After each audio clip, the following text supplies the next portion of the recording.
दो बड़े पहाड़ों के बीच बसे एक शांत जंगल में गौरैया का एक जीवंत समुदाय पेड़ों के बीच फड़फड़ा रहा था।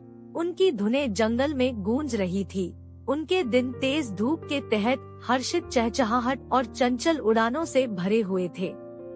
हालांकि ड्रेक नाम के एक धूर्त और चालाक बाज की उपस्थिति से उनका शांतिपूर्ण अस्तित्व कभी-कभी बाधित हो जाता था। ड्रेक अपने प्रभावशाली पंखों और भेदी निगाहों के साथ अक्सर पेड़ों के ऊपर मंडराता रहता था और गौरैयों को उनके साथ की भूख से देखता रहता था। एक दिन एक ऊंची शाखा पर बैठे ड्रेक ने गौरैयों को उल्लासपूर्ण गायन के साथ वसंत के आगमन का जश्न मनाते देखा। भूखे और चालाक होकर उसने गौरैयों को जाल में फंसाने की योजना बनाई।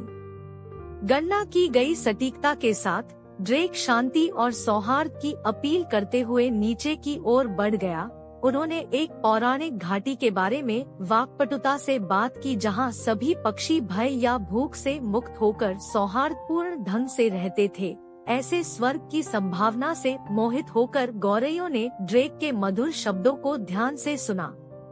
बेहतर जीवन की लालसा से प्रेरित होकर कुछ गौरैया ड्रेक के वादों से प्रभावित हो गई और इस पौराणिक घाटी में उसका पीछा करने के लिए तैयार हो गई। फिर भी ऋषि नाम का एक बुद्धिमान बूढ़ा गौरैया संशय में रहा। उन्होंने दूसरों को उकाब के धोखेबाज तरीकों के बारे में चेतावनी देते हुए सावधानी और धैर्य रखने का आग्रह किया। ऋषि की चेतावनियों के बावजूद ड्रेक के शब्दों से मंत्रमुग्ध होकर भरोसेमंद गौरैयों के एक समूह ने यात्रा में उनके साथ जाने का फैसला किया। ड्रेक उन्हें एक छिपी हुई घाटी में ले गया और जब वह पकड़ने के लिए बंद हुआ तो उसके असली इरादों का पता चला। जैसे ही जाल अपरिहार्य लग रहा था, ऋषि और कुछ बहादुर गौरैयों ने झपट्टा मारा, जिससे ड्रेक का ध्यान भटक गया और दूसरों को भागने का मौका मिल गया। उनकी एकता और त्वरित सोच ने चालाक बाज को मात दे दी।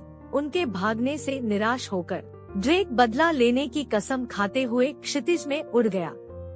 ऋषि की बुद्धिमत्ता और अपने समुदाय की ताकत के प्रति आभारी होकर गौरैया अपने जंगल में स्थित घर लौट आईं। उन्होंने सीखे गए सबक को संजोते हुए अपनी स्वतंत्रता का जश्न मनाया।